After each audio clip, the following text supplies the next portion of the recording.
ঘুমপড়ির গান এই ছড়াটি বাবুদের ঘুম পাড়াতে দারুণ সাহায্য করবে। পাঠে আমি জারিয়াত। আইরে ঘুম আইরে তুই, বাবু সোনা যায়রে শুই, চাঁদের দেশে পাহাড় ঘেঁষে মেঘের নরম তুলা ছুঁই। মায়ের কোলে মাথা রেখে খোকা আমার ঘুমায় রে, পাখিরা সব চুপটি করে ডালে বসে ঝিমায় রে। ঝিরিঝিরি হাওয়া বয়, বনের লতা কথা কয়, ঘুমপড়িরা ডানা মেলে আর তো মনে নেই কো ভয়।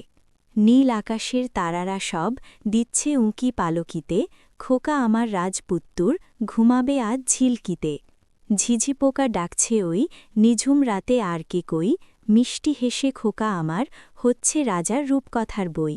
সোনার কাঠি রূপার কাঠি মায়ার জাদুতে সব ঘেরা, ঘুমের দেশে হারিয়ে গিয়ে হবে খোকা সবার সেরা। আধার রাতে প্রদীপ জলে শান্ত নদী কথা বলে, ঢেউয়ের দোলায় ভাসছে নাও ঘুমের দেশে দিবি পাও। বকুল ফুলের সুবাস নিয়ে মলয় বাতাস দিচ্ছে দোলা, মায়ের চোখের কাজল কালো হবে না আর কভু ভোলা। ঘুমালো পাড়া জুড়ালো রাত, মাথায় রাখি মায়ের হাত, ভোরের আলো ফুটবে যখন কাটবে এই আঁধার রাত। সূর্যিমামা জাগবে যখন কাটবে রেতোর চোখের ঘুম, এখন তবে শান্ত হয়ে কপালে দিই একটি চুম। এই বাবুদের মায়েরা একটা লাইক শেয়ার সাবস্ক্রাইব দিয়া যান।